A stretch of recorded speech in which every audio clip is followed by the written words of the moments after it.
Channel Punjabi ਦੇਖ ਰਹੇ ਦਰਸ਼ਕਾਂ ਦਾ ਪ੍ਰੋਗਰਾਮ USA ਟਾਈਮਜ਼ ਵਿੱਚ ਬਹੁਤ-ਬਹੁਤ ਸਵਾਗਤ। ਦੋਸਤੋ ਹਾਜ਼ਰ ਹਾਂ ਅੱਜ ਦੇ ਅਮਰੀਕਾ ਦੇ 5-4 ਮਾਮਲੇ ਤੁਹਾਡੇ ਨਾਲ ਸਾਂਝੇ ਕਰਨ ਦੇ ਲਈ। ਸਭ ਤੋਂ ਪਹਿਲਾਂ ਹਾਊਸ ਰਿਪਬਲਿਕਨ ਨੇ ਨਵੀਂ ਕਮੇਟੀ ਬਣਾਈ ਹੈ। ਕੀ ਮਾਮਲਾ ਹੈ ਤੁਹਾਡੇ ਨਾਲ ਸਾਂਝਾ ਕਰਨਾ। ਦੂਜਾ ਅਮਰੀਕਾ ਦੀ ਜੌਬ ਮਾਰਕੀਟ ਬਾਰੇ ਗੱਲਬਾਤ ਕਰਾਂਗੇ। ਇਸ ਸਾਲ ਜੌਬ ਮਾਰਕੀਟ ਕਿੱਦਾਂ ਦੀ ਰਹੂਗੀ। ਤੀਜੀ ਗੱਲਬਾਤ ਜਿਹੜੀ ਅੱਜ ਫਲਾਈਟਾਂ ਦੇ ਵਿੱਚ ਡਿਲੇ ਹੋਈ ਹੈ, ਕੰਪਿਊਟਰ ਸਿਸਟਮ ਦੇ ਵਿੱਚ ਕੋਈ ਨੁਕਸ ਪੈ ਗਿਆ ਸੀ ਉੱਥੇ। ਪੰਜਵੀਂ ਗੱਲਬਾਤ ਅੱਜ ਆਪਾਂ ਕਰਨੀ ਕੈਲੀਫੋਰਨੀਆ ਦੇ ਵਿੱਚ ਹੜ੍ਹਾਂ ਦੀ ਸਥਿਤੀ ਬਾਰੇ। ਅਤੇ ਇੱਕ ਜੇ ਸਾਡੇ ਕੋਲ ਸਮਾਂ ਹੋਇਆ ਤਾਂ ਗੱਲਬਾਤ ਕਰਾਂਗੇ ਜਿਹੜੀ ਗੈਸ ਸਟੋਵ ਦੇ ਉੱਤੇ ਅਮਰੀਕਾ ਦੇ ਵਿੱਚ ਪਾਬੰਦੀ ਦੀ ਤਿਆਰੀ ਕੀਤੀ ਜਾ ਰਹੀ ਹੈ। ਸਭ ਤੋਂ ਪਹਿਲੀ ਗੱਲਬਾਤ ਜਿਹੜੀ ਅੱਜ ਇੱਕ ਕਮੇਟੀ ਬਣੀ ਆ ਉਹਦੇ ਬਾਰੇ ਹਾਊਸ ਰਿਪਬਲਿਕਨਸ ਨੇ ਨਵੀਂ ਕਮੇਟੀ ਬਣਾਈ ਆ। ਅਮਰੀਕਾ ਦੇ ਵਿੱਚ ਦੋ ਪਾਰਟੀਆਂ ਨੇ, ਡੈਮੋਕ੍ਰੈਟਸ ਅਤੇ ਰਿਪਬਲਿਕਨ। ਰਿਪਬਲਿਕਨਸ ਦੇ ਜਿਹੜੇ ਮੈਜੋਰਿਟੀ ਹੈ ਇਸ ਵੇਲੇ ਹਾਊਸ ਦੇ ਵਿੱਚ, ਅਤੇ ਉਹਨਾਂ ਨੇ ਪਿਛਲੇ ਸਮੇਂ ਦੇ ਵਿੱਚ ਆਪਣਾ ਸਪੀਕਰ ਚੁਣਿਆ। ਬਹੁਤ ਔਖਾ ਹੋ ਕੇ ਸਪੀਕਰ ਚੁਣਿਆ ਉਹਨਾਂ ਨੇ, ਕੈਵਨ ਮੈਕਰਥੇ ਨੂੰ। ਉਹਨਾਂ ਦੀ ਪਾਰਟੀ ਦੇ ਵਿੱਚ, ਰਿਪਬਲਿਕਨਸ ਦੀ ਪਾਰਟੀ ਦੇ ਵਿੱਚ ਹੀ, ਜਿਹੜੀ ਕਿ ਡੋਨਲਡ ਟਰੰਪ ਵਾਲੀ ਪਾਰਟੀ ਜੇ ਦੂਜੇ ਤਰੀਕੇ ਨਾਲ ਸਮਝਣਾ ਹੋਵੇ, ਉਹਨਾਂ ਦੀ ਆਪਣੀ ਪਾਰਟੀ ਦੇ ਵਿੱਚ ਵੀ ਕੁਛ ਕੱਟੜ ਸੱਜੇ ਪੱਖੀ ਲੋਕ ਵਿਰੋਧ ਕਰ ਰਹੇ ਸੀ ਕੈਵਨ ਮੈਕਰਥੇ ਦਾ। ਫਿਰ ਉਹਨਾਂ ਨੇ ਇਸ ਮਾਮਲੇ 'ਤੇ ਥੋੜ੍ਹੀ ਜਿਹੀ ਗੱਲਬਾਤ ਉਹਨਾਂ ਨਾਲ ਕਰ ਲਈ, ਜਾਂ ਕੁਛ ਨੈਗੋਸ਼ੀਏਸ਼ਨ ਕਰ ਲਈ, ਜਾਂ ਕੁਛ ਗੱਲਬਾਤ ਉਹਨਾਂ ਦੀ ਸੈਟਲਮੈਂਟ ਹੋ ਗਈ, ਭਾਈ ਤੁਸੀਂ ਸਾਨੂੰ ਵੋਟਾਂ ਪਾ ਦਿਓ। ਡੋਨਲਡ ਟਰੰਪ ਉਹਨਾਂ ਨੇ ਵੀ ਉਹਨਾਂ ਨੂੰ ਕਿਹਾ ਸੀ, ਵੋਟਾਂ ਪੈ ਗਈਆਂ, ਸਪੀਕਰ ਚੁਣੇ ਗਏ। ਹੁਣ ਇਹਨਾਂ ਸਾਰੇ ਰਿਪਬਲਿਕਨਸ ਨੇ ਇਕੱਠੇ ਹੋ ਕੇ ਇੱਕ ਕਮੇਟੀ ਬਣਾਈ ਆ। ਹੋ ਸਕਦਾ ਇਹਦੇ ਵਿੱਚ ਇਹ ਵੀ ਕੁਛ ਮਾਹਰ ਕਹਿ ਰਹੇ ਆ ਕਿ ਜਿਹੜੀ ਉਹਨਾਂ ਦੇ ਨਾਲ ਇਹਨਾਂ ਦੀ ਗੱਲਬਾਤ ਹੋਈ ਸੀ ਸਪੀਕਰ ਬਣਨ ਦੇ ਲਈ, ਉਹਦੇ ਤਹਿਤ ਇਹ ਉਹਦਾ ਇੱਕ ਹਿੱਸਾ ਹੋਵੇ। ਇਹਨਾਂ ਨੇ ਕਮੇਟੀ ਬਣਾ ਲਈ ਹੈ। ਉਹ ਕਮੇਟੀ ਜਿਹੜੀ ਅਮਰੀਕਾ ਦੀਆਂ ਫੈਡਰਲ ਲਾਅ ਇਨਫੋਰਸਮੈਂਟ ਜਾਂ ਨੈਸ਼ਨਲ ਸਿਕਿਉਰਿਟੀ ਏਜੰਸੀਜ਼ ਆ, ਉਹਨਾਂ ਨੂੰ ਕਿਸੇ ਨਾ ਕਿਸੇ ਤਰ੍ਹਾਂ ਦੇਖਣਗੇ ਵੀ ਉਹ ਕੀ ਕੰਮ ਕਰ ਰਹੇ ਆ। ਜਿਹੜੇ ਡੈਮੋਕ੍ਰੈਟਸ ਨੇ, ਜੋ ਬਾਈਡਨ ਦੇ ਗਰੁੱਪ ਨੇ, ਉਹ ਪਾਰਟੀ ਹੈ, ਉਹ ਵਿਰੋਧ ਕਰ ਰਹੀ ਵੀ ਇਹ ਬਹੁਤ ਗਲਤ ਹੋ ਰਿਹਾ, ਇੱਦਾਂ ਨਹੀਂ ਹੋਣਾ ਚਾਹੀਦਾ, ਇਹ ਨਜਾਇਜ਼ ਫਾਇਦਾ ਚੱਕ ਰਿਹਾ ਹੈ ਜਿਹੜੇ ਹਾਊਸ ਦੇ ਵਿੱਚ ਇਹਨਾਂ ਦੀ ਮੈਜੋਰਿਟੀ ਹੈ। ਰਿਪਬਲਿਕਨ ਕਹਿੰਦੇ ਸਾਡੀ ਮੈਜੋਰਿਟੀ, ਅਸੀਂ ਆਪਣੇ ਹਿਸਾਬ ਦੇ ਨਾਲ ਕੰਮ ਕਰਾਉਣਾ ਚਾਹੁੰਦੇ ਹਾਂ। ਕਮੇਟੀ ਦਾ ਉਹਨਾਂ ਨੇ ਪ੍ਰਪੋਜ਼ਲ ਦੇ ਦਿੱਤਾ, ਵੋਟਾਂ ਪੈ ਗਈਆਂ, ਅਤੇ ਵੋਟਾਂ ਕਿਉਂਕਿ ਮੈਜੋਰਿਟੀ ਉਹਨਾਂ ਦੀ ਹੈ, ਇਹਨਾਂ ਦੇ ਹੱਕ ਦੇ ਵਿੱਚ ਪੈ ਗਈਆਂ, ਅਤੇ ਇਹ ਬਿੱਲ ਜਿਹੜੀ ਮਤਾ ਆ ਉੱਥੇ ਪਾਸ ਹੋ ਗਿਆ। ਹੁਣ ਹਾਊਸ ਕਲੀਅਰ ਕੱਟ ਡਿਵਾਈਡਡ ਆ। ਥੋੜ੍ਹਾ ਜਿਹਾ ਫਰਕ ਆ, ਜਦੋਂ ਡੋਨਲਡ ਟਰੰਪ ਹਾਰੇ ਸੀ, ਜੋ ਬਾਈਡਨ ਰਾਸ਼ਟਰਪਤੀ ਬਣੇ ਸੀ, ਉਦੋਂ ਦੋਵਾਂ ਹਾਊਸਾਂ ਦੇ ਵਿੱਚ ਇਹਨਾਂ ਦੀ ਮੈਜੋਰਿਟੀ ਸੀਗੀ ਡੈਮੋਕ੍ਰੈਟਸ ਦੀ, ਜੋ ਬਾਈਡਨ ਦੀ ਪਾਰਟੀ ਦੀ। ਹੁਣ ਜਦੋਂ ਮਿਡ ਟਰਮ ਇਲੈਕਸ਼ਨ ਹੋਈ ਆ, ਤਾਂ ਇਹਦੇ ਵਿੱਚ ਜਿਹੜਾ ਹਾਊਸ ਆਫ ਰਿਪਰੈਜ਼ੈਂਟੇਟਿਵ ਆ, ਉਹਦੇ ਵਿੱਚ ਜਿਹੜੇ ਸਾਡੇ ਇਹਨਾਂ ਦੀ ਜਿਹੜੇ ਡੋਨਲਡ ਟਰੰਪ ਦੀ ਪਾਰਟੀ ਸੀਗੀ, ਇਹਨਾਂ ਦੀ ਕਿਤੇ ਨਾ ਕਿਤੇ ਰਿਪਬਲਿਕਨ ਦੀ ਜਿਹੜੀ ਆ ਉਹ ਕੁਛ ਵੋਟਾਂ ਦੇ ਫਰਕ ਨਾਲ ਇਹਨਾਂ ਦਾ ਹੱਥ ਉੱਤੇ ਹੋ ਗਿਆ। ਅਤੇ ਹੁਣ ਚਾਹੁੰਦੇ ਆ ਕਿ ਜੇ ਸਾਡੇ ਕੋਲ ਹੁਣ ਪਾਵਰ ਆਈ ਆ ਅਤੇ ਅਸੀਂ ਇਹਦੀ ਵਰਤੋਂ ਕਰਾਂਗੇ। ਹੁਣ ਜੋ ਬਾਈਡਨ ਰਾਸ਼ਟਰਪਤੀ, ਜੋ ਬਾਈਡਨ ਦੇ ਲਈ ਵੀ ਇਹ ਸੌਖਾ ਨਹੀਂ ਹੋ ਗਿਆ ਕਿ ਕੋਈ ਵੀ ਕਾਨੂੰਨ, ਕੋਈ ਵੀ ਬਿੱਲ ਜਾਂ ਕੋਈ ਵੀ ਗੱਲਬਾਤ ਜਿਹੜੀ ਪਹਿਲਾਂ ਸੌਖੇ ਪਾਸ ਹੋ ਜਾਂਦੀ ਸੀ, ਦੋਵਾਂ ਦੇ ਵਿੱਚ ਉਹਨਾਂ ਦੀ ਕਾਂਗਰਸ ਵਿੱਚ ਮੈਜੋਰਿਟੀ ਸੀ, ਦੋਵਾਂ ਥਾਵਾਂ ਦੇ ਉੱਤੋਂ ਉਹਨਾਂ ਦੀ ਇਹ ਪਾਸ ਹੋ ਜਾਂਦੀ ਸੀ। ਹੁਣ ਰਿਪਬਲਿਕਨ ਆਪਣੀ ਇਸ ਪਾਵਰ ਦਾ ਫਾਇਦਾ ਚੱਕਦੇ ਆ। ਪਹਿਲਾ ਕਦਮ ਜਿਹੜਾ ਉਹਨਾਂ ਨੇ ਇਹ ਚੱਕਿਆ ਕਿ ਇਹ ਕਮੇਟੀ ਬਣਾ ਦਿੱਤੀ ਆ, ਅਤੇ ਕਿਹਾ ਇਹ ਆ ਕਿ ਇਹਨੂੰ ਕਿਸੇ ਨਾ ਕਿਸੇ ਤਰ੍ਹਾਂ ਜਿਹੜੇ ਐਫਰਟ ਸਰਕਾਰ ਕਰ ਰਹੀ ਆ, ਜਿਹੜੇ ਕੰਜ਼ਰਵੇਟਿਵਸ ਨੇ ਉਹਨਾਂ ਨੂੰ, ਮਤਲਬ ਡੈਮੋਕ੍ਰੇਟਸ ਨੂੰ ਹਰ ਲੈਵਲ ਦੇ ਉੱਤੇ ਚੁੱਪ ਕਰਾਉਣ ਦੀ ਸਰਕਾਰ ਕੋਸ਼ਿਸ਼ ਕਰ ਰਹੀ ਆ। ਇਹ ਕਹਿੰਦੇ ਮਤਲਬ ਥੱਲੇ ਤੋਂ ਲੈ ਕੇ, ਚਾਹੇ ਸਕੂਲ ਬੋਰਡ ਦੀ ਮੀਟਿੰਗ ਆ, ਸਕੂਲ ਬੋਰਡ ਦੀ ਮੀਟਿੰਗ ਤੋਂ ਲੈ ਕੇ ਸਾਬਕਾ ਰਾਸ਼ਟਰਪਤੀ ਡੋਨਲਡ ਟਰੰਪ ਤੱਕ, ਰਿਪਬਲਿਕਨ ਕਹਿੰਦੇ ਸਾਨੂੰ ਚੁੱਪ ਕਰਾਇਆ ਜਾ ਰਿਹਾ ਸਰਕਾਰ ਵੱਲੋਂ ਜਾਣ ਬੁੱਝ ਕੇ। ਉਹਨੂੰ ਠੀਕ ਕਰਨ ਦੇ ਲਈ, ਉਹਨੂੰ ਚੈੱਕ ਕਰਨ ਦੇ ਲਈ ਕਿ ਸਾਨੂੰ ਕੋਈ ਇੱਦਾਂ ਨਾ ਕਰ ਸਕੇ, ਇਹਨਾਂ ਨੇ ਹਾਊਸ ਕਮੇਟੀ ਅੱਜ ਬਣਾ ਦਿੱਤੀ ਹੈ। ਜਦੋਂ ਵੋਟਾਂ ਪਾਉਣ ਦੀ ਗੱਲਬਾਤ ਆਈ, 221 ਵੋਟਾਂ ਦੇ ਹੱਕ 'ਚ ਪਈਆਂ, 211 ਵੋਟਾਂ ਇਹਦੇ ਵਿਰੋਧ 'ਚ ਪਈਆਂ। ਸੋ ਪਾਰਟੀ ਲਾਈਨ ਵੋਟ ਸੀਗੀ, ਅਤੇ ਸਿੱਧਾ ਹਾਊਸ ਨੇ ਫਿਰ ਅਪਰੂਵ ਕਰਨਾ ਹੀ ਪੈਣਾ ਸੀ ਉਹਨਾਂ ਨੂੰ ਕਿ ਇਹਨੂੰ ਜਿਹੜੀ ਆ ਸਬ ਕਮੇਟੀ ਵੈਪਨਾਈਜੇਸ਼ਨ ਆਫ ਦਾ ਫੈਡਰਲ ਗਵਰਨਮੈਂਟ, ਜਿਹਨੂੰ ਉਹਨਾਂ ਨੇ ਕਿਹਾ ਆ, ਇਹਦੇ ਉੱਤੇ ਬਣਾ ਦਿੱਤੀ ਗਈ ਆ। ਔਰ ਇਹਨੂੰ ਚੇਅਰ ਕਰ ਰਹੇ ਨੇ ਇਸ ਕਮੇਟੀ ਨੂੰ gym Jordan. Gym Jordan Republican ਨੇ ਓਹਾਈਓ ਤੋਂ, ਜਿਹੜੇ ਜਿਮ ਜਾਰਡਨ। ਔਰ ਦੂਜੀ ਗੱਲ ਆ ਕਿ ਜਿਹੜੇ ਇਹ ਜੁਡੀਸ਼ਰੀ ਕਮੇਟੀ ਹੋਣੀ ਆ, ਉਹਦੇ ਵੀ ਇਹ ਇਨਕਮਿੰਗ ਚੇਅਰਮੈਨ ਨੇ ਜਿਹੜੇ ਮਿਸਟਰ ਜਾਰਡਨ ਨੇ। ਇਹ ਮਿਸਟਰ ਟਰੰਪ ਦੇ ਨਾਲ ਬਹੁਤ ਨੇੜਿਓਂ ਜੁੜੇ ਰਹੇ ਆ। ਜਦੋਂ 2020 ਦੇ ਵਿੱਚ ਰਾਸ਼ਟਰਪਤੀ ਦੀਆਂ ਚੋਣਾਂ ਵੇਲੇ ਇਹ ਕਿਹਾ ਗਿਆ ਸੀ ਕਿ ਇਹ ਸਾਡੇ ਨਾਲ ਧੋਖਾ ਹੋ ਗਿਆ। ਡੋਨਲਡ ਟਰੰਪ ਕਹਿੰਦੇ ਸੀ ਸਾਨੂੰ ਹਰਾ ਕੇ ਦਿੱਤਾ ਗਿਆ, ਜਾਣ ਕੇ ਅਸੀਂ ਹਾਰੇ ਨਹੀਂ ਸੀ। ਉਸ ਵੇਲੇ ਜਿਹੜੇ ਕੁਛ ਬੰਦੇ ਸੀਗੇ ਜਿਹੜੇ ਉਹਨਾਂ ਦੇ ਨਾਲ ਖੜੇ ਸੀ ਡੋਨਲਡ ਟਰੰਪ ਦੇ, ਉਹਨਾਂ ਦੇ ਵਿੱਚੋਂ ਇਹ ਓਹਾਈਓ ਤੋਂ ਰਿਪਬਲਿਕਨ ਜਿਮ ਜਾਰਡਨ ਇੱਕ ਸੀ। ਅਤੇ ਹੁਣ ਜਿਮ ਜਾਰਡਨ ਇਸ ਕਮੇਟੀ ਦੇ ਜਿਹੜੇ ਚੇਅਰ ਨੇ, ਅਤੇ ਸੋਚਿਆ ਜਾ ਸਕਦਾ ਵੀ ਉਹਨਾਂ ਨੇ ਕਿਸ ਪਾਸੇ ਨੂੰ ਸੋਚਣਾ ਅਤੇ ਕੀ ਉਹਨਾਂ ਨੇ ਇਹਨੂੰ ਕਰਨਾ ਆ। ਉਹ ਕਹਿੰਦੇ ਇਨਵੈਸਟੀਗੇਸ਼ਨ ਜਿਹੜੀਆਂ ਚੱਲ ਰਹੀਆਂ ਕਿ ਇਹ ਬਾਇਸ ਨੇ, ਫੈਡਰਲ ਲਾਅ ਇਨਫੋਰਸਮੈਂਟ ਕੰਜ਼ਰਵੇਟਿਵ ਦੇ ਅਗੇਂਸਟ ਵਰਤੀ ਜਾ ਰਹੀ ਹੈ। ਮਤਲਬ ਡੋਨਲਡ ਟਰੰਪ ਦੀ ਪਾਰਟੀ ਦੇ ਵਿਰੁੱਧ ਜਾਣ ਬੁੱਝ ਕੇ ਉੱਥੋਂ ਦੀਆਂ ਜਿਹੜੀਆਂ ਇਨਵੈਸਟੀਗੇਟਰੀ ਏਜੰਸੀਜ਼ ਨੇ ਉਹਨਾਂ ਨੂੰ ਵਰਤਿਆ ਜਾ ਰਿਹਾ। ਹੁਣ ਰਿਪਬਲਿਕਨਸ ਦੀ ਮੈਜੋਰਿਟੀ ਆ ਤੇ ਉਹ ਇਸ ਗੱਲ ਨੂੰ ਫਿਰ ਦੇਖਣਾ ਚਾਹੁੰਦੇ ਆ ਕਿ ਕਿਸੇ ਨਾ ਕਿਸੇ ਤਰ੍ਹਾਂ ਇਹਨੂੰ ਅਸੀਂ ਰੋਕ ਸਕੀਏ, ਇਹਦੀ ਇਨਕੁਆਇਰੀ ਕਰ ਸਕੀਏ, ਇਹਦੇ ਐਵੀਡੈਂਸਿਸ ਇਕੱਠੇ ਕਰ ਸਕੀਏ ਜਾਂ ਇਹਨੂੰ ਘੱਟੋ ਘੱਟ ਦੇਖਿਆ ਜਾ ਸਕੇ। ਮਿਸਟਰ ਜਾਰਡਨ ਦੀ ਜਿਹੜੀ ਸਪੀਚ ਸੀਗੀ ਉਹਦੇ ਵਿੱਚ ਉਹਨਾਂ ਨੇ ਕਿਹਾ ਕਿ ਸਾਡਾ ਮਕਸਦ, ਕਮੇਟੀ ਦੇ ਚੇਅਰ ਨੇ ਜਿਹੜੀ ਸਪੀਚ ਦਿੱਤੀ ਆ ਉਹ ਕਹਿੰਦੇ ਸਾਡਾ ਮਕਸਦ ਡੈਮੋਕ੍ਰੈਟਸ ਨੂੰ ਜਾਂ ਅਨਫੋਰਸਮੈਂਟ ਆਫੀਸਰਸ ਨੂੰ, ਭਾਵ ਰਾਸ਼ਟਰਪਤੀ ਜੋ ਬਾਈਡਨ ਦੇ ਬੰਦਿਆਂ ਨੂੰ ਜਾਂ ਜਿਹੜੀ ਇੱਥੇ ਦੀਆਂ ਅਨਫੋਰਸਮੈਂਟ ਆਫੀਸਰਸ ਨੇ ਜਿਹੜੇ ਜੋ ਕੁਝ ਕਰਦੇ ਉਹਨਾਂ ਨੂੰ ਸਾਡਾ ਮਤਲਬ ਟਾਰਗੇਟ ਕਰਨਾ ਨਹੀਂ ਆ। ਅਸੀਂ ਸਾਡਾ ਇੰਟਰਸਟ ਇਸ ਤਰ੍ਹਾਂ ਇਹ ਆ ਕਿ ਅਸੀਂ ਫਸਟ ਅਮੈਂਡਮੈਂਟ ਨੂੰ ਪ੍ਰੋਟੈਕਟ ਕਰਨਾ ਚਾਹੁੰਦੇ ਹਾਂ।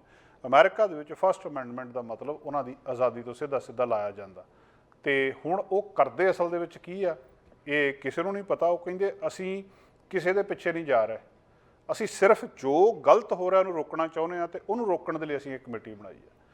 ਸਿੱਧਾ ਸਿੱਧਾ ਜਦੋਂ ਇਹ ਹਾਰ ਹੋਈ ਆ ਇਹਨਾਂ ਦੀ ਜਿਹੜੇ ਆਪਣੇ ਡੈਮੋਕ੍ਰੈਟਸ ਨੇ ਮਿਡ ਟਰਮ ਇਲੈਕਸ਼ਨ ਦੇ ਵਿੱਚ ਇਸ ਹਾਊਸ ਦੇ ਵਿੱਚ, ਤਾਂ ਉਹਦਾ ਸਿੱਧਾ ਖਾਮਿਆਜਾ ਇਹਨਾਂ ਨੂੰ ਭੁਗਤਣਾ ਪੈਣਾ ਤੇ ਉਹਦਾ ਪਹਿਲਾ ਜਿਹੜਾ ਸਟੈਪ ਆ ਉਹ ਇਸ ਵੇਲੇ ਇਹ ਕਮੇਟੀ ਦੇ ਰੂਪ ਦੇ ਵਿੱਚ ਸਾਹਮਣੇ ਆਇਆ। ਹੁਣ ਜਿਹੜਾ ਜੋ ਕੁਛ ਉੱਥੇ ਜਿਸ ਤਰੀਕੇ ਦੇ ਨਾਲ ਐਡਮਿਨਿਸਟ੍ਰੇਸ਼ਨ ਦੇ ਵਿੱਚ ਕੰਮ ਹੋ ਰਿਹਾ ਆ ਉਹਦੇ ਉੱਤੇ ਸਵਾਲ ਉੱਠਣਗੇ ਜਾਂ ਜਿਹੜੀ ਸਬ ਕਮੇਟੀ ਆ ਉਹ ਇੱਕ ਹੋਰ ਆਪਣੇ ਪੱਧਰ ਦੇ ਉੱਤੇ ਚੈੱਕ ਕਰ ਸਕਦੀ ਆ, ਫੈਡਰਲ ਸਰਕਾਰ ਨੂੰ ਡਾਟਾ ਇਕੱਠਾ ਕਰ ਸਕਦੀ ਆ, ਉਹਨਾਂ ਦੇ ਕੋਲ ਅਥਾਰਟੀ ਹੋਊਗੀ ਕਿ ਜਿਹੜੇ ਬਹੁਤ ਸੈਂਸਿਟਿਵ ਸੀਕ੍ਰੇਟ ਡਾਕੂਮੈਂਟਸ ਨੇ ਸਰਕਾਰ ਦੀ ਇਨਫੋਰਮੇਸ਼ਨ ਆ ਉਹਨਾਂ ਦੇ ਤੱਕ ਪਹੁੰਚ ਸਕਦੀ ਆ।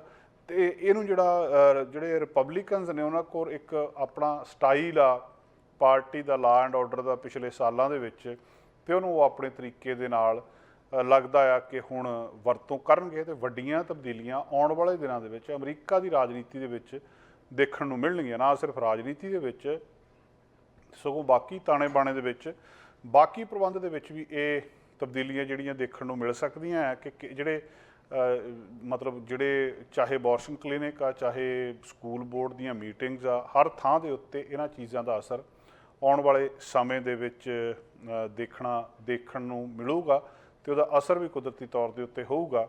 ਜਿਹੜੇ ਰਿਪਰੈਜ਼ੈਂਟੇਟਿਵ ਨੇ ਜਿਮ ਮੈਗਵਰਨ ਡੈਮੋਕ੍ਰੈਟਸ ਨੇ, ਉਹ ਮੈਸਾਚਿਊਸੀ ਤੋਂ, ਜਿਮ ਗਵਰਨ ਨੇ ਜਿਹੜੀ ਇਹ ਗੱਲਬਾਤ ਕਹੀ ਆ ਡੈਮੋਕ੍ਰੈਟਸ ਨੇ, ਉਹ ਕਹਿੰਦੇ ਵੀ ਇਹ ਇੱਕ ਅਨ ਅਮਰੀਕਨ ਐਕਟੀਵਿਟੀ ਕਮੇਟੀ ਆ ਜਿਹੜੀ ਅਸਲ ਦੇ ਵਿੱਚ ਜਿਹੜੇ ਉਸ ਕਿਸਮ ਦੀ ਮਤਲਬ ਤਰੀਕੇ ਦੇ ਨਾਲ ਕੰਮ ਨੇ। ਉਹ ਕਹਿੰਦੇ ਮੈਂ ਮੈਕਰਥੀ ਕਮੇਟੀ ਕਹੂੰਗਾ ਵੀ, ਕਹਿੰਦੇ ਮੈਂ ਕੈਵਨ ਦੀ ਗੱਲਬਾਤ ਨਹੀਂ ਕਰ ਰਿਹਾ, ਉਹ ਕਹਿੰਦੇ ਮੈਂ ਜੋ ਦੀ ਗੱਲਬਾਤ ਕਰ ਰਿਹਾ। ਸੋ ਉਹਨਾਂ ਨੇ ਕਿਹਾ ਵੀ ਕਮੇਟੀ ਕੁਛ ਨਹੀਂ ਆ, ਸਗੋਂ ਇੱਕ ਮਤਲਬ ਜਿਹੜਾ ਜਿਸ ਕਿਸਮ ਦੇ ਐਕਸਟ੍ਰੀਮਿਸਟ ਇਹਨਾਂ ਦੇ ਵਿੱਚ ਹੈਗੇ ਆ, ਉਹਨਾਂ ਨੇ ਇਹ ਕਿਹਾ ਵੀ ਜਿਹੜੇ ਰਿਪਬਲਿਕਨ ਨੇ ਇਹਨਾਂ ਦੇ ਵਿੱਚ ਜਿਹੜੇ ਐਕਸਟ੍ਰੀਮਿਸਟ ਨੇ ਅਸਲ ਦੇ ਵਿੱਚ ਸਾਰੇ ਦੀ ਸਾਰੇ ਅਮਰੀਕਾ ਦੀ ਰਿਪਬਲਿਕਨ ਪਾਰਟੀ ਉਹਨਾਂ ਦੇ ਹੱਥ ਵਿੱਚ ਆ ਚੁੱਕੀ ਆ ਤੇ ਉਹਨਾਂ ਦੇ ਹੱਥਾਂ ਦੇ ਵਿੱਚ ਖੇਡ ਰਹੀ ਆ। ਇਹ ਕਮੇਟੀ ਵੀ ਉਹਦਾ ਹੀ ਆ ਤੇ ਹੁਣ ਹੋਊਗਾ ਕੀ ਜਿਹੜੀਆਂ ਫਾਰ ਰਾਈਟ ਕਨਸਪੀਰੈਂਸੀ ਨੌਨਸੈਂਸ ਜਿਹੜਾ ਉਹਨਾਂ ਨੇ ਸ਼ਬਦ ਵਰਤਿਆ ਇੱਥੇ ਉਹ ਅੱਗੇ ਆਉਣਗੀਆਂ। ਡੋਨਲਡ ਟਰੰਪ ਦੀ ਪਾਰਟੀ ਦੇ ਉੱਤੇ, ਰਿਪਬਲਿਕਨਸ ਦੇ ਉੱਤੇ ਸ਼ੁਰੂ ਤੋਂ ਹੀ ਜਿਹੜੇ ਕਿ ਸੱਜੇ ਪੱਖੀ ਨੇ ਇਲਜ਼ਾਮ ਲੱਗਦਾ ਰਿਹਾ ਕਿ ਉਹਨਾਂ ਨੇ ਬਹੁਤ ਸਾਰੀਆਂ ਕਨਸਪੀਰੇਸੀਜ਼ ਲੈ ਕੇ ਆਂਦੀਆਂ ਜਿਨ੍ਹਾਂ ਦੇ ਵਿੱਚ ਆਹ ਵੈਕਸੀਨ ਵਾਲੀ ਹੋਰ ਜਿਹੜੀਆਂ ਸੀਗੀਆਂ ਉਹ ਵੀ ਸ਼ਾਮਲ ਸੀ। ਤੇ ਹੁਣ ਇਹ ਜਿਹੜੇ ਹੈਗੇ ਨੇ ਰਿਪਰੈਜ਼ੈਂਟੇਟਿਵ, ਇਹਨਾਂ ਦੇ ਕਹਿਣ ਦੇ ਅਨੁਸਾਰ, ਜਿਮ ਮੈਗਵਰਨ ਦੇ ਕਹਿਣ ਦੇ ਅਨੁਸਾਰ, ਜਿਹੜੇ ਮੈਸਾਚਿਊਸੀ ਤੋਂ ਨੇ, ਕਿ ਅਸਲ ਦੇ ਵਿੱਚ ਇਹ ਸਾਰੇ ਉਹਨਾਂ ਫਾਰ ਰਾਈਟ ਐਕਸਟ੍ਰੀਮਿਸਟ ਦੇ ਹੱਥਾਂ ਵਿੱਚ ਜਾ ਚੁੱਕੀ ਆ ਤੇ ਹੁਣ ਉਹੀ ਕੁਛ ਹੋਣਾ ਆ। ਜਿਹੜੀਆਂ ਜਿਸ ਤਰ੍ਹਾਂ ਦੀਆਂ ਕਨਸਪੀਰੇਸੀਜ਼ ਪਹਿਲਾਂ ਕੀਤੀਆਂ ਗਈਆਂ ਤੇ ਉਹਦੇ ਵਿੱਚ ਵਾਧਾ ਹੋਊਗਾ, ਹੋਰ ਉਹਦੇ ਵਿੱਚ ਕੁਛ ਨਹੀਂ ਹੋਣਾ। ਸੋ ਦੇਖਣ ਵਾਲੀ ਗੱਲ ਆ ਕਿ ਹੁਣ ਕੀ ਇਸ ਐਕਟੀਵਿਟੀ ਦੇ ਵਿੱਚ ਹੁੰਦਾ ਆ ਤੇ ਕਿਸ ਤਰੀਕੇ ਦੇ ਨਾਲ ਇਹਦੇ ਉੱਤੇ ਸਾਰੀ ਜਿਹੜੀ ਆ ਅੱਗੇ ਗੱਲਬਾਤ ਚੱਲਦੀ ਆ, ਜਾਂ ਵੱਡੇ ਕੋਈ ਫੈਸਲੇ ਆਉਂਦੇ ਆ, ਜਾਂ ਇਹ ਗੱਲਬਾਤ ਇੱਥੇ ਖਤਮ ਹੋ ਜਾਂਦੀ ਆ। ਆਉਣ ਵਾਲੇ ਦਿਨਾਂ ਦੇ ਵਿੱਚ ਇਹਦੇ ਹੋਰ ਜਿਹੜੇ ਨਤੀਜੇ ਨੇ ਅੱਗੇ ਉਹ ਸਾਹਮਣੇ ਆਉਣਗੇ, ਕਿਉਂਕਿ ਜਿਹੜੀਆਂ ਇਨਕੁਆਇਰੀਜ਼ ਬਹੁਤ ਸਾਰੀਆਂ ਚੱਲ ਰਹੀਆਂ ਵੱਡੇ ਪੱਧਰ ਦੇ ਉੱਤੇ, ਉਹਨਾਂ ਦੇ ਉੱਤੇ ਹੁਣ ਸਵਾਲ ਵੀ ਉੱਠਣਗੇ, ਉਹਨਾਂ ਦੇ ਉੱਤੇ ਜਿਹੜਾ ਇਹਨਾਂ ਨੂੰ ਰੋਕਿਆ ਵੀ ਜਾ ਸਕਦਾ ਹੈ, ਉਹਨਾਂ ਦੇ ਵਿੱਚ ਦਖਲਅੰਦਾਜ਼ੀ ਵੀ ਕੀਤੀ ਜਾ ਸਕਦੀ ਹੈ। ਅਮਰੀਕਾ ਦੀ ਰਾਜਨੀਤੀ ਦੇ ਵਿੱਚ ਇਹ ਸਬ ਕਮੇਟੀ ਤੋਂ ਬਾਅਦ ਵੱਡੇ ਪੱਧਰ ਦੇ ਉੱਤੇ ਫੇਰ ਬਦਲ ਹੋਣ ਦੀ ਆਸ ਲੋਕਾਂ ਨੂੰ ਨਜ਼ਰ ਆ ਰਹੀ ਹੈ। ਦੇਖਣ ਵਾਲੀ ਗੱਲ ਇਹ ਹੋਊਗੀ ਕਿ ਫੇਰ ਬਦਲ ਕਿੰਨਾ ਕੁ ਪੋਜ਼ੀਟਿਵ ਹੁੰਦਾ ਹੈ ਤੇ ਕਿੰਨਾ ਕੁ ਨੈਗੇਟਿਵ ਹੁੰਦਾ ਹੈ। ਕੱਲ੍ਹ ਵੀ ਆਪਾਂ ਰੈਸੈਸ਼ਨ ਦੀ ਗੱਲਬਾਤ ਕੀਤੀ ਸੀ ਤੇ ਅੱਜ ਇੱਕ ਰਿਪੋਰਟ ਸਾਹਮਣੇ ਆਈ ਹੈ ਵੀ ਅਮਰੀਕਾ ਦੇ ਵਿੱਚ ਜੌਬਸ ਦੀ ਕੀ ਹਾਲਤ ਹੋਊਗੀ। ਖਾਸ ਕਰ ਜਿਹੜੀਆਂ ਵੱਡੀਆਂ ਫਰਮਸ ਨੇ, ਵੱਡੇ ਵੱਡੇ ਮੈਟਾ ਵਰਗੇ, ਫੇਸਬੁੱਕ ਵਰਗੇ, ਐਮਾਜ਼ੋਨ ਵਰਗੇ, ਇਹਨਾਂ ਨੇ ਜਿਹੜੇ ਲੇ ਆਫ ਸਟਾਰਟ ਕੀਤੇ ਸੀ, ਕਿਉਂਕਿ 2023 ਸ਼ੁਰੂ ਹੀ ਇਸ ਚੀਜ਼ ਦੇ ਨਾਲ ਹੋਇਆ ਕਿ ਹੈਡਲਾਈਨਸ ਹੀ ਇਹ ਬਣੀਆਂ ਕਿ ਉਹ ਲੇ ਆਫਸ ਹੋ ਗਈਆਂ ਤੇ ਜਿਹੜੀ ਹਾਇਰਿੰਗ ਆ ਉੱਥੇ ਰੋਕ ਦਿੱਤੀ। ਦਸੰਬਰ ਦੇ ਵਿੱਚ ਅਨਐਮਪਲੋਇਮੈਂਟ 3.5% ਡਾਊਨ ਸੀ। ਪਿਛਲੇ 50 ਸਾਲਾਂ ਦੇ ਵਿੱਚ ਸਭ ਤੋਂ ਘੱਟ ਅਨਐਮਪਲੋਇਮੈਂਟ ਦਸੰਬਰ ਦੇ ਵਿੱਚ ਸੀ ਅਮਰੀਕਾ ਦੇ ਵਿੱਚ। ਜਿਹੜੀ ਲੇਬਰ ਦੀ ਡਿਮਾਂਡ ਆ ਉਹ ਸਭ ਤੋਂ ਵੱਧ ਸੀ। ਸੋ ਕੰਮ ਵਾਲੇ ਬੰਦੇ ਚਾਹੀਦੇ ਆ ਉੱਥੇ, ਤੇ ਜਿਹੜਾ ਇਹ ਨੌਕਰੀਆਂ ਉੱਥੇ ਜ਼ਿਆਦਾ ਨੇ। ਹੁਣ ਉਹਦੇ ਤੋਂ ਬਾਅਦ ਹੈ ਕਿ ਉਹ ਲੋਕ ਇਹ ਦੇਖ ਰਹੇ ਆ ਕਿ ਅਮਰੀਕਾ ਦੇ ਵਿੱਚ ਆਉਣ ਵਾਲੇ ਸਾਲ ਦੇ ਵਿੱਚ ਕਿਹੜੀਆਂ ਅਪਰਚੁਨਿਟੀਜ਼ ਨੇ।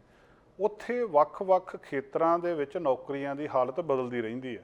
ਕਿਸੇ ਸਾਲ ਦੇ ਵਿੱਚ ਕਿਸੇ ਖੇਤਰ ਵਾਲੇ ਲੋਕਾਂ ਦੀ ਜ਼ਿਆਦਾ ਜ਼ਰੂਰਤ ਹੁੰਦੀ ਹੈ, ਕਿਸੇ ਸਾਲ ਦੇ ਵਿੱਚ ਕਿਸੇ ਹੋਰ ਖੇਤਰ ਵਾਲੇ ਲੋਕਾਂ ਦੀ ਜ਼ਿਆਦਾ ਜ਼ਰੂਰਤ ਹੁੰਦੀ ਹੈ। ਫਿਰ ਉਹਨਾਂ ਦੀਆਂ ਸੈਲਰੀਜ਼ ਜਿਹੜੀਆਂ ਉਹ ਵੀ ਜ਼ਿਆਦਾ ਹੁੰਦੀਆਂ, ਤੇ ਜਿਹੜਾ ਇਹ ਸਾਰਾ ਕੁਝ ਇਸ ਤਰੀਕੇ ਦੇ ਨਾਲ ਚੱਲਦਾ ਆ। ਜਿਹੜਾ US news and world report ਆ, ਉਹਨਾਂ ਨੇ ਅੱਜ ਮੰਗਲਵਾਰ ਨੂੰ ਅਮਰੀਕਾ ਦੀਆਂ ਜਿਹੜੀਆਂ ਬੈਸਟ ਜੌਬਸ ਨੇ ਉਹ 2023 ਦੇ ਲਈ ਉਹਨਾਂ ਦੀ ਇੱਕ ਲਿਸਟ ਕੱਢੀ ਆ। 100 ਬੈਸਟ ਜੌਬਸ, ਮਤਲਬ ਜਿਹੜੀਆਂ ਇਸ ਸਾਲ ਟੌਪ ਦੇ ਉੱਤੇ ਰਹਿਣੀਆਂ। ਹਰ ਸਾਲ ਹੀ ਉਹ ਕਰਦੇ ਆ, ਤੇ ਜਿਹਦੇ ਵਿੱਚ ਸਭ ਤੋਂ ਜ਼ਿਆਦਾ ਗਰੋਥ ਹੋਣੀ ਆ, ਸਭ ਤੋਂ ਜ਼ਿਆਦਾ ਸਕੋਪ, ਔਰ ਘੱਟੋ ਘੱਟ ਜਿਹੜਾ ਹੁਣ ਤੋਂ ਲੈ ਕੇ 2031 ਤੱਕ ਇਹਨਾਂ ਖੇਤਰਾਂ ਦੇ ਵਿੱਚ ਜੌਬ ਦੀਆਂ ਚਾਂਸਿਸ ਜ਼ਿਆਦਾ ਨੇ, ਗਰੋਥ ਜ਼ਿਆਦਾ। ਇਹਦਾ ਮਤਲਬ ਕੀ ਹੁੰਦਾ ਕਿ ਜਿਹੜੇ ਅੱਗੇ ਸਟੂਡੈਂਟ ਪੜ੍ਹ ਰਹੇ ਨੇ ਉਹਨਾਂ ਦੇ ਲਈ ਵੀ ਇੱਕ ਉਹਨਾਂ ਨੂੰ ਪਤਾ ਲੱਗ ਜਾਂਦਾ ਵੀ ਆਉਣ ਵਾਲੇ 10 ਸਾਲਾਂ ਦੇ ਵਿੱਚ ਮਾਰਕੀਟ ਦੇ ਵਿੱਚ ਕਿਹੜੇ ਕੰਮ ਦੀ ਜ਼ਰੂਰਤ ਆ।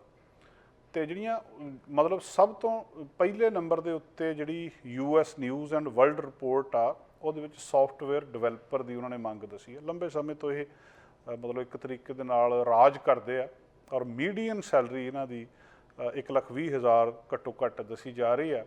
ਤੇ 2031 ਤੱਕ ਇਹਦੀ ਇੰਨੀ ਗਰੋਥ ਆ ਕਿ 3,70,000 ਤੋਂ ਜ਼ਿਆਦਾ ਨੌਕਰੀਆਂ ਅਮਰੀਕਾ ਦੇ ਵਿੱਚ ਉਪਲਬਧ ਹੋਣੀਆਂ ਇਹਦੀ ਆਉਣ ਵਾਲੇ ਸਮੇਂ ਦੇ ਵਿੱਚ। ਸੋ ਜਿਹੜੇ ਸੌਫਟਵੇਅਰ ਡਿਵੈਲਪਰ ਨੇ ਇਹ ਸਭ ਤੋਂ ਵੱਧ ਡਿਮਾਂਡ ਦੇ ਵਿੱਚ ਨੇ ਅਮਰੀਕਾ ਦੇ ਵਿੱਚ। ਇਹਦੇ ਲਈ ਬੈਚਲਰ ਡਿਗਰੀ ਦੀ ਰਿਕੁਆਇਰਮੈਂਟ ਹੁੰਦੀ ਆ। ਦੂਜੇ ਨੰਬਰ ਦੇ ਉੱਤੇ ਜਿਹੜੀ ਇਹਨਾਂ ਨੇ ਕੰਮ ਦੱਸਿਆ ਉਹ ਨਰਸ ਪ੍ਰੈਕਟੀਸ਼ਨਰ ਦਾ ਆ। ਨਰਸ ਦੀ ਸੈਲਰੀ ਹਮੇਸ਼ਾ ਹੀ ਵੱਧ ਹੁੰਦੀ ਹੈ। ਇਹ ਵੀ ਇਹਨਾਂ ਨੇ ਇਹਨਾਂ ਦੇ ਬਰਾਬਰ ਹੀ ਦੱਸੀ ਹੈ ਕਿ 1,20,000 ਦੇ ਨੇੜੇ ਤੇੜੇ ਇਹਨਾਂ ਦੀ ਸੈਲਰੀ ਹੋਊਗੀ, ਔਰ 2031 ਤੱਕ 1,12,000 ਨੌਕਰੀਆਂ ਇਸ ਫੀਲਡ ਦੇ ਵਿੱਚ ਪਈਆਂ, ਤੇ ਮਾਸਟਰਸ ਡਿਗਰੀ ਇਹਦੇ ਲਈ ਚਾਹੀਦੀ ਹੁੰਦੀ ਹੈ। ਤੀਜੇ ਨੰਬਰ ਦੇ ਉੱਤੇ ਇਹਨਾਂ ਨੇ medical and health services manager ਨੂੰ ਦੱਸਿਆ। Medical and health services manager ਦੀ ਤਨਖਾਹ ਵੀ $1,00,000 ਸਾਲ ਦੇ ਜਿਹੜਾ ਅਮਰੀਕਨ ਡਾਲਰ ਆ ਉਹਦੇ ਉੱਤੇ ਦੱਸੀ ਜਾ ਰਹੀ ਆ, ਔਰ 1,36,000 ਦੇ ਕਰੀਬ ਪੋਜੀਸ਼ਨਸ 2031 ਵਿੱਚ ਜਿਹੜੇ medical and health services manager ਨੇ ਇਹਨਾਂ ਦੇ ਲਈ ਚਾਹੀਦੀਆਂ। ਇਸੇ ਤਰ੍ਹਾਂ ਹੀ ਜਿਹੜਾ ਬੈਚਲਰ ਡਿਗਰੀ ਇਹਨਾਂ ਲਈ ਚਾਹੀਦੀ ਹੁੰਦੀ ਹੈ। ਚੌਥੇ ਨੰਬਰ ਦੇ ਉੱਤੇ ਇਹਨਾਂ ਨੇ ਫਿਜ਼ੀਸ਼ੀਅਨ ਅਸਿਸਟੈਂਟਸ ਦੱਸਿਆ। ਫਿਜ਼ੀਸ਼ੀਅਨ ਅਸਿਸਟੈਂਟ ਦੀ ਤਨਖਾਹ ਵੀ $1,21,000 ਤੇ 38,000 ਤੋਂ ਜ਼ਿਆਦਾ ਨੌਕਰੀਆਂ 2031 ਤੱਕ ਚਾਹੀਦੀਆਂ ਹੈ। ਮਾਸਟਰਸ ਡਿਗਰੀ ਇਹਦੇ ਲਈ ਚਾਹੀਦੀ ਹੁੰਦੀ ਹੈ। ਜਿਹੜੇ ਇਨਫੋਰਮੇਸ਼ਨ ਸਿਕਿਉਰਿਟੀ ਐਨਾਲਿਸਟ ਨੇ ਇਹਨਾਂ ਦੀ ਵੀ ਕਹਿੰਦੇ 5ਵੇਂ ਨੰਬਰ ਦੇ ਉੱਤੇ ਅਗਲਾ ਇਹਨਾਂ ਦਾ ਨੰਬਰ ਆਉਂਦਾ, ਤੇ $1,02,000 ਦੇ ਕਰੀਬ ਤਨਖਾਹ ਹੋਊਗੀ। ਸੋ 2031 ਤੱਕ 56-57,000 ਦੇ ਕਰੀਬ ਕਹਿੰਦੇ ਪੋਜੀਸ਼ਨ ਇਹਦੇ ਵਿੱਚ ਵੀ ਰਹਿਣੀ ਆ। ਤੇ ਫਿਜ਼ੀਕਲ ਥੈਰੇਪਿਸਟ ਜਿਹੜੇ ਨੇ ਉਹਨਾਂ ਦੀ ਵੀ 95,000 ਮੀਡੀਅਨ ਸੈਲਰੀ ਹੁੰਦੀ ਹੈ, ਤੇ 2031 ਤੱਕ 40,000 ਪੋਜੀਸ਼ਨ ਇੱਥੇ ਵੀ ਚਾਹੀਦੀ ਹੈ। 7ਵੇਂ ਨੰਬਰ ਦੇ ਉੱਤੇ ਇਹਨਾਂ ਨੇ ਫਾਈਨੈਂਸ਼ੀਅਲ ਮੈਨੇਜਰ ਦੱਸੇ ਆ, ਜਿਨ੍ਹਾਂ ਦੀ ਮੀਡੀਅਨ ਸੈਲਰੀ ਇਹਨਾਂ ਸਾਰਿਆਂ ਤੋਂ ਜ਼ਿਆਦਾ ਹੁੰਦੀ, 1,31,000 ਤੋਂ ਵੀ ਜ਼ਿਆਦਾ ਜਿਹੜੀ ਮੀਡੀਅਨ ਸੈਲਰੀ ਹੈ। ਤੇ 2031 ਤੱਕ 1,23,000 ਪੋਜੀਸ਼ਨਸ ਇਸ ਫੀਲਡ ਦੇ ਵਿੱਚ ਵੀ ਉਪਲਬਧ ਹੋਣਗੀਆਂ। IT ਮੈਨੇਜਰ ਚਾਹੀਦੇ ਅਮਰੀਕਾ ਦੇ ਵਿੱਚ, ਮੀਡੀਅਨ ਸੈਲਰੀ 1,60,000 ਦੇ ਕਰੀਬ ਦੱਸਦੇ ਆ, ਤੇ 2031 ਤੱਕ ਇਹਨਾਂ ਨੂੰ ਵੀ 82-83,000 ਪੋਜੀਸ਼ਨਸ ਦੇ ਉੱਤੇ ਜਿਹੜੀ ਵੈਕੈਂਸੀ ਹੋਊਗੀ। ਫਿਰ ਵੈਬ ਡਿਵੈਲਪਰ ਆ, ਕਿਸੇ ਵੇਲੇ ਬਹੁਤ ਪਾਪੂਲਰ ਸੀ, ਅਜੇ ਵੀ ਵੈਬ ਡਿਵੈਲਪਰ ਬਹੁਤ ਸਾਰੇ ਚਾਹੀਦੇ ਆ। 77,000 ਇਹਨਾਂ ਦੀ ਮੀਡੀਅਨ ਸੈਲਰੀ ਸਾਲ ਦੀ ਦੱਸੀ ਜਾਂਦੀ ਹੈ। 2031 ਤੱਕ 28-29,000 ਨੌਕਰੀਆਂ ਇਸ ਫੀਲਡ ਦੇ ਵਿੱਚ ਵੀ ਹੈਗੀਆਂ। 10ਵੇਂ ਨੰਬਰ ਦੇ ਉੱਤੇ ਇਹਨਾਂ ਨੇ ਡੈਂਟਿਸਟ ਦੱਸਿਆ, ਜਿਹੜੇ ਅਮਰੀਕਾ ਦੇ ਵਿੱਚ ਚਾਹੀਦੇ ਆ। 1,60,000 ਇਹਨਾਂ ਦੀ ਸਾਲ ਦੀ ਮੀਡੀਅਨ ਸੈਲਰੀ ਆ, ਤੇ 2031 ਤੱਕ 7700 ਪੋਜੀਸ਼ਨ ਡੈਂਟਿਸਟ ਦੀ ਚਾਹੀਦੀ ਹੈ। ਸੋ ਡਾਕਟਰੇਟ ਜਿਹੜੀ ਡਿਗਰੀ ਆ ਇਹਦੇ ਲਈ ਚਾਹੀਦੀ ਹੁੰਦੀ ਹੈ। ਇਹ ਫੀਲਡ ਆ ਜਿਹਨਾਂ ਨੇ ਦੱਸਿਆ ਅੱਜ ਮੰਗਲਵਾਰ ਨੂੰ ਬੁੱਧਵਾਰ ਨੂੰ ਜਿਹੜੀ ਰਿਪੋਰਟ ਜਾਰੀ ਕੀਤੀ ਗਈ ਆ, ਜਿਹਦੇ ਵਿੱਚ ਇਹਨਾਂ ਨੇ ਦੱਸਿਆ ਕਿ ਇਹ ਜਿਹੜਾ COVID-19 ਆ ਉਸ ਤੋਂ ਬਾਅਦ ਕਈ ਖੇਤਰਾਂ ਦੇ ਵਿੱਚ ਤਬਦੀਲੀਆਂ ਆਈਆਂ, ਕਈ ਨੌਕਰੀਆਂ ਚਲੀਆਂ ਗਈਆਂ, ਕਈ ਜਿਹੜੇ ਸੀ ਉਹਨਾਂ ਦੇ ਵਿੱਚ ਬੰਦੇ ਜ਼ਿਆਦਾ ਆ ਗਏ, ਕਈਆਂ ਦੇ ਵਿੱਚ ਅਜੇ ਵੀ ਵਰਕਰ ਲੱਭ ਨਹੀਂ ਰਹੇ। ਸੋ ਜਿਹੜੇ ਇਸ ਵੇਲੇ ਇਹ ਟੌਪ ਦੀਆਂ 10 ਫੀਲਡ ਨੇ ਸਿਰੇ ਤੇ 10 ਫੀਲਡ ਨੇ। ਇਹਨਾਂ ਦੇ ਵਿੱਚ ਇੱਕ ਤਾਂ ਅੱਜ ਨੌਕਰੀ ਚਾਹੀਦੀ, ਨੌਕਰੀ ਮਤਲਬ ਬਹੁਤ ਨੇ, ਬੰਦੇ ਚਾਹੀਦੇ ਆ। ਦੂਜੀ ਖਾਸ ਗੱਲ ਇਹ ਆ ਕਿ ਇਹਨਾਂ ਦੇ ਵਿੱਚ ਸੈਲਰੀ ਬਹੁਤ ਆ। ਤੀਜੀ ਖਾਸ ਗੱਲ ਇਹ ਆ ਕਿ ਆਉਣ ਵਾਲੇ 10 ਸਾਲ ਤੱਕ ਵੀ ਇਹਨਾਂ ਦੇ ਵਿੱਚ ਇਸੇ ਤਰ੍ਹਾਂ ਸਕੋਪ ਰਹਿਣਾ ਆ। ਸੋ ਇਹ ਇੱਕ ਉਹ ਜਿਹੜਾ ਸਾਹਮਣੇ ਆਇਆ, ਔਰ ਇਹਦੇ ਤੋਂ ਕਾਫੀ ਜ਼ਿਆਦਾ ਜਿਹੜੀਆਂ ਗੱਲਾਂ ਆ ਉਹ ਸਪਸ਼ਟ ਹੋ ਜਾਂਦੀਆਂ ਕਿ ਆਉਣ ਵਾਲਾ ਸਮਾਂ ਅਮਰੀਕਾ ਦੀ ਜੌਬ ਮਾਰਕੀਟ ਦੇ ਵਿੱਚ ਕਿਸ ਤਰ੍ਹਾਂ ਦਾ ਰਹੂਗਾ। ਅੱਜ ਦੋਸਤੋ ਸਵੇਰੇ 6 ਵਜੇ ਜਿਹੜਾ ਨਿਊਯਾਰਕ ਟਾਈਮ ਸੀਗਾ ਉਧਰ ਈਸਟਰਨ ਟਾਈਮ, ਉਸ ਵੇਲੇ ਖਬਰ ਆ ਗਈ ਸੀ ਕਿ ਉੱਥੇ ਫਲਾਈਟਾਂ ਦੇ ਵਿੱਚ ਗੜਬੜ ਹੋਈ ਸੀ, ਜਿਹਨੂੰ ਹੌਲੀ ਹੌਲੀ ਰੀਸਟੋਰ ਕਰ ਲਿਆ ਗਿਆ। ਜਿਹੜੇ ਕਈ ਫਲਾਈਟਸ ਸੀਗੀਆਂ ਉਹਨਾਂ ਦੇ ਉੱਤੇ ਅਸਰ ਪਿਆ। ਅੱਜ ਬੁੱਧਵਾਰ ਸਵੇਰੇ ਫੈਡਰਲ ਏਵੀਏਸ਼ਨ ਐਡਮਿਨਿਸਟ੍ਰੇਸ਼ਨ ਉਹਨਾਂ ਦੇ ਕੰਪਿਊਟਰਾਂ ਦੇ ਵਿੱਚ ਕੋਈ ਨੁਕਸ ਪੈ ਗਿਆ। ਹਜ਼ਾਰਾਂ ਫਲਾਈਟਾਂ ਡਿਲੇ ਹੋਈਆਂ ਤੇ ਕਈ ਸੈਂਕੜੇ ਕੈਂਸਲ ਹੋਈਆਂ। ਕਿਸੇ ਵੇਲੇ ਇੱਕ ਵੇਲੇ ਤਾਂ ਇਹ ਵੀ ਰੌਲਾ ਪੈ ਗਿਆ ਸੀ ਲੋਕਾਂ ਦੇ ਵਿੱਚ, ਅਮਰੀਕਾ ਦੇ ਵਿੱਚ, ਵੀ ਮਿਲਟਰੀ ਦੀਆਂ ਜਿਹੜੀਆਂ ਫਲਾਈਟਸ ਨੇ ਉਹਨਾਂ ਦਾ ਕੀ ਬਣਿਆ।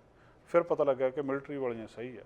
ਫਿਰ ਜਦੋਂ ਸਵੇਰੇ ਸਵੇਰੇ ਖਬਰ ਆਈ ਤੇ ਉਸ ਵੇਲੇ ਇਹ ਗੱਲਬਾਤ ਹੋਈ ਵੀ ਜਿਹੜੀਆਂ ਹਵਾ 'ਚ ਉੱਡੀਆਂ ਉਹਨਾਂ ਦਾ ਕੀ ਬਣੂਗਾ। ਇੱਥੇ ਤੇ ਇਹਨਾਂ ਨੇ ਕਹਿ ਦਿੱਤਾ ਵੀ ਡੋਮੈਸਟਿਕ ਸਾਰੀਆਂ ਰੋਕ ਦਿਓ, ਸਾਰਾ ਕੁਝ ਸਿਸਟਮ ਹੀ ਖੜਾ ਹੋ ਗਿਆ ਅਮਰੀਕਾ ਦਾ ਵੀ ਰੋਕ ਦਿਓ ਸਾਰਾ ਕੁਝ। ਫਿਰ ਇਹ ਚਿੰਤਾ ਸੀ ਵੀ ਜਿਹੜੀਆਂ ਉੱਡ ਗਈਆਂ ਉਹ ਸਹੀ ਸਲਾਮਤ ਥੱਲੇ ਆ ਜਾਣਗੀਆਂ। ਫਿਰ ਖਬਰ ਆ ਗਈ ਸੀ ਉਹ ਠੀਕ ਠਾਕ ਆ ਗਈਆਂ। ਫਿਰ ਜਿਹੜਾ ਇਹਦੇ ਵਿੱਚ ਸੀਗਾ ਵੀ ਕੀ ਹੈ, ਸਾਈਬਰ ਅਟੈਕ ਤਾਂ ਨਹੀਂ। ਅਮਰੀਕਾ ਦੇ ਨਾਲ ਬਹੁਤ ਸਾਰੇ ਦੇਸ਼, ਕਿਉਂਕਿ ਪਹਿਲੇ ਨੰਬਰ ਦੇ ਉੱਤੇ ਦੁਨੀਆ ਦਾ ਇਹ ਦੇਸ਼ ਆ ਤੇ ਇਹਦੇ ਉੱਤੇ ਅੱਖ ਬਹੁਤ ਸਾਰੇ ਦੇਸ਼ਾਂ ਦੀ ਰਹਿੰਦੀ ਆ, ਲੱਗਦੀ ਵਾਲੇ ਜ਼ਿਆਦਾ ਆ। ਕਿਤੇ ਇੱਦਾਂ ਨਾ ਹੋਵੇ ਸਾਈਬਰ ਅਟੈਕ ਹੋ ਗਿਆ ਹੋਵੇ। ਪਹਿਲਾਂ ਇੱਦਾਂ ਦੀਆਂ ਕਈ ਘਟਨਾਵਾਂ ਅਮਰੀਕਾ ਦੀਆਂ ਟੌਪ ਕੰਪਨੀਜ਼ ਦੇ ਨਾਲ, ਇਹਨਾਂ ਦੀਆਂ ਪਾਈਪਲਾਈਨਸ ਤੇ ਹੋਰ ਸਾਰੇ ਕੁਝ ਦੇ ਨਾਲ ਪਹਿਲਾਂ ਹੋ ਚੁੱਕੀਆਂ। ਵੀ ਇੱਦਾਂ ਨਾ ਹੋਵੇ ਕਿ ਸਾਰਾ ਕੁਝ ਇਹਨਾਂ ਦਾ ਹੈਕ ਕਰਕੇ, ਕਿਉਂਕਿ ਹੁਣ ਜਿਹੜੀਆਂ ਲੜਾਈਆਂ ਚੱਲਦੀਆਂ ਉਹ ਮਿਜ਼ਾਈਲਾਂ, ਬੰਦੂਕਾਂ, ਬੰਬਾਂ ਵਾਲੀਆਂ ਘੱਟ ਤੇ ਇਸ ਤਰ੍ਹਾਂ ਦੀਆਂ ਜ਼ਿਆਦਾ। ਫਿਰ ਇਹ ਖਬਰ ਆ ਗਈ ਸੀ ਕਿ ਨਹੀਂ, ਇਹ ਅਜੇ ਤੱਕ ਮਤਲਬ ਉਹਨਾਂ ਨੇ ਉਸ ਵੇਲੇ ਤੱਕ ਕਿਹਾ ਸੀ ਵੀ ਹਜੇ ਤੱਕ ਸਾਨੂੰ ਲੱਗਦਾ ਨਹੀਂ ਵੀ ਕੋਈ ਇੱਦਾਂ ਦੀ ਗੱਲਬਾਤ ਹੈਗੀ ਆ। ਸੋ 8 ਵਜੇ ਫਿਰ ਇਹ ਸਾਰੀਆਂ ਫਲਾਈਟਸ ਠੀਕ ਠਾਕ ਚੱਲ ਪਈਆਂ ਸੀ ਅੱਜ ਬੁੱਧਵਾਰ ਨੂੰ ਸਵੇਰੇ ਤੇ US ਦੇ ਵਿੱਚ। ਤੇ ਇਹਨਾਂ ਨੇ ਟਵੀਟ ਵੀ ਕੀਤਾ ਸੀ ਬਾਅਦ ਦੇ ਵਿੱਚ ਕਿ ਸਾਰੀਆਂ ਫਲਾਈਟਸ ਇਸ ਵੇਲੇ ਸੇਫ ਆ, ਜਿਹੜੀਆਂ ਲੈਂਡ ਕਰ ਰਹੀਆਂ, ਸਾਰਾ ਕੁਝ ਠੀਕ ਆ। ਏਵੀਏਸ਼ਨ ਏਜੰਸੀ ਨੇ ਮਤਲਬ ਇਹਦਾ ਦੱਸਦੇ ਆ ਜਿਹੜਾ ਇਫੈਕਟ ਹੋਇਆ ਸੀ ਸਿਵਲ ਏਵੀਏਸ਼ਨ ਏਜੰਸੀ, ਮਾਫੀ ਚਾਹੁੰਦਾ ਮੈਂ, ਸਿਵਲ ਏਵੀਏਸ਼ਨ ਏਜੰਸੀ ਦੇ notice to air mission, NOTAM ਇਹਨੂੰ ਕਹਿੰਦੇ ਆ। ਜਿਹੜਾ notice to air mission system ਸੀ ਉਹਦੇ ਵਿੱਚ ਕਿਤੇ ਨਾ ਕਿਤੇ ਇਹਨਾਂ ਦੀ ਗੜਬੜ ਹੋਈ ਆ। ਮਤਲਬ ਇਹਨਾਂ ਨੂੰ ਪਤਾ ਨਹੀਂ ਸੀ ਲੱਗਦਾ ਕਿ ਕਿਹੜਾ ਕਿਸ ਤਰੀਕੇ ਦੇ ਨਾਲ ਕਿੱਥੇ ਜਿਹੜਾ ਉਹ ਫਲਾਈਟ ਜਾਣੀ ਆ, ਕਿੱਧਰ ਨੂੰ ਆਉਣੀ ਆ। ਉਹ ਸਾਰਾ ਸਿਸਟਮ ਇਹਨਾਂ ਦਾ ਕਿਤੇ ਨਾ ਕਿਤੇ ਗੜਬੜਾ ਗਿਆ ਸੀ। ਵਾਈਟ ਹਾਊਸ ਦੀ ਪ੍ਰੈਸ ਸੈਕਟਰੀ ਕੇਰਨ ਜੀਨ ਪੀਅਰ ਨੇ ਵੀ ਟਵੀਟ ਕੀਤਾ ਸੀ ਕਿ ਟਰਾਂਸਪੋਰਟੇਸ਼ਨ ਸੈਕਟਰੀ ਪੀਟ ਬੁਡਿਕਸ ਨੇ ਵੀ ਜਿਹੜਾ ਬਰੀਫ ਕੀਤਾ ਸੀ ਪ੍ਰੈਜ਼ੀਡੈਂਟ ਜੋ ਬਾਈਡਨ ਨੂੰ ਇਸ ਸਿਸਟਮ ਆਊਟੇਜ ਦੇ ਬਾਰੇ। ਤੇ ਹੁਣ ਇਹਦੇ ਨਾਲ ਹੋਇਆ ਬਹੁਤ ਕੁਛ ਆ, ਕਾਫੀ ਜਿਹੜਾ ਸਿਸਟਮ ਆ ਉਹ ਗੜਬੜਾ ਗਿਆ। ਹੁਣ ਇਹਦੀ ਇਨਕੁਆਇਰੀ ਕੁਦਰਤੀ ਵੱਡੀ ਪੱਧਰ 'ਤੇ ਹੋਊਗੀ। 5000 ਫਲਾਈਟ ਡਿਲੇ ਹੋਈ ਆ ਸਵੇਰੇ, 874 ਜਿਹੜੀਆਂ ਉਹ ਕੈਂਸਲ ਕੀਤੀਆਂ ਗਈਆਂ ਆ। ਕਿੰਨੇ ਜਿਹੜੇ ਏਅਰਪੋਰਟ ਸੀਗੇ ਉੱਥੇ ਸਾਰੀਆਂ ਫਲਾਈਟਸ ਰੁਕ ਗਈਆਂ ਸੀ। ਇੱਕ ਵਾਰੀ ਸਵੇਰੇ ਇੱਦਾਂ ਲੱਗ ਰਿਹਾ ਕਿ ਸਾਰੇ ਦਾ ਸਾਰਾ ਸਿਸਟਮ ਕਿਤੇ ਨਾ ਕਿਤੇ ਜਿਹੜਾ ਉਹ ਗੜਬੜਾ ਗਿਆ ਆ। ਤੇ ਪਰ ਬਾਅਦ ਦੇ ਵਿੱਚ ਇਹਨੂੰ ਠੀਕ ਠਾਕ ਕਰ ਲਿਆ ਗਿਆ। ਅਸਰ ਬਹੁਤ, ਉਹਦਾ ਡਿਲੇ ਲਗਾਤਾਰ ਚੱਲਣਗੇ ਹਜੇ। ਹੁਣ ਜਿਹੜੀਆਂ ਇੱਕ ਵਾਰੀ ਡਿਲੇ ਹੋ ਗਈਆਂ ਉਹਨਾਂ ਨੇ ਹੌਲੀ ਹੌਲੀ ਫਲਾਈਟਾਂ ਨੇ ਥਾਂ ਸਿਰ ਆਉਣਾ ਆ। ਪਰ ਚੰਗੀ ਗੱਲ ਇਹ ਆ ਕਿ ਬਹੁਤ ਜਲਦੀ ਇਹਨਾਂ ਦੇ ਇਹ ਸਿਸਟਮ ਸਮਝ ਦੇ ਵਿੱਚ ਆ ਗਿਆ ਵੀ ਗੜਬੜ ਕਿੱਥੇ ਹੋਈ ਆ। ਤੇ ਹੁਣ ਉਹਦੀ ਜਦੋਂ ਇਨਕੁਆਇਰੀ ਹੋਊਗੀ ਉਹਦੇ ਵਿੱਚੋਂ ਹੌਲੀ ਹੌਲੀ ਫਿਰ ਜਿਹੜਾ ਚਲੇ ਜਾਊਗਾ। ਉਹ ਕਹਿੰਦੇ ਸਾਨੂੰ 53 ਸਾਲ ਹੋ ਗਏ ਸੀ, ਜਿਹੜੇ ਪਾਇਲਟ ਦੱਸਦੇ ਆ, ਕਦੇ ਹੋਇਆ ਹੀ ਨਹੀਂ ਇੱਦਾਂ। ਇੱਕ ਵਿਅਕਤੀ ਨੇ ਦੱਸਿਆ ਮੈਨੂੰ 53 ਸਾਲ ਹੋ ਗਏ ਫਲਾਈ ਇੱਥੇ ਇਹ ਦੇਖਦੇ ਨੂੰ, ਤੇ 53 ਸਾਲਾਂ ਤੋਂ ਫਲਾਈ ਕਰ ਰਿਹਾ ਹੈ, ਪਰ ਆਹ ਨਹੀਂ ਸੀ ਕਦੇ ਦੇਖਿਆ ਵੀ ਇਸ ਤਰੀਕੇ ਦੇ ਨਾਲ ਵੀ ਕਦੇ ਹੋ ਸਕਦਾ ਹੈ। ਜੋ ਕੁਛ ਅੱਜ ਅਮਰੀਕਾ ਦੇ ਵਿੱਚ FAA ਦੇ ਨਾਲ ਜੋ ਕੁਛ ਹੋਇਆ ਦੱਸਿਆ ਗਿਆ ਹੈ। ਪਰ ਚੰਗੀ ਗੱਲ ਹੈ ਕਿ ਇਹਨੂੰ ਠੀਕ ਠਾਕ ਕਰ ਲਿਆ। ਹੁਣ ਜਦੋਂ ਇਹਦੀ ਇਨਕੁਆਇਰੀ ਹੁੰਦੀ ਹੈ ਕੀ ਇਹਦੇ ਵਿੱਚ ਗੱਲਬਾਤ ਸੀਗੀ, ਕਿਉਂ ਇਹ ਸਾਰਾ ਕੁਛ ਹੋਇਆ, ਕੌਣ ਇਹਦੇ ਲਈ ਜ਼ਿੰਮੇਵਾਰ ਆ। ਜਿਹੜੇ ਕੈਨੇਡੀਅਨ ਸਾਡੇ ਟਰਾਂਸਪੋਰਟੇਸ਼ਨ ਮਿਨਿਸਟਰ ਨੇ ਓਮਲਾ ਗਾਬਰਾ, ਉਹ ਵੀ ਉਹਨਾਂ ਦੇ ਨਾਲ ਲਗਾਤਾਰ ਇਨ ਟੱਚ ਦੇ ਵਿੱਚ ਸੀਗੇ। ਤੇ ਕੈਨੇਡੀਅਨਸ ਨੂੰ ਵੀ ਇਹਨਾਂ ਨੇ ਦੱਸਿਆ ਸੀ ਕਿ ਤੁਹਾਨੂੰ ਬਹੁਤੀ ਚਿੰਤਾ ਕਰਨ ਦੀ ਲੋੜ ਨਹੀਂ ਆ, ਅਸੀਂ ਇਹ ਸਾਰੇ ਕੁਛ ਦੇ ਨਾਲ ਜਿਹੜਾ ਦੇਖ ਰਹੇ ਹਾਂ ਤਾਂ ਕਿ ਸਾਰਿਆਂ ਦੀਆਂ ਫਲਾਈਟਸ ਤੇ ਸਾਰੀ ਸੇਫਟੀ ਜਿਹੜੀ ਆ ਉਹ ਸਿਕਿਉਰ ਕੀਤੀ ਜਾ ਸਕੇ।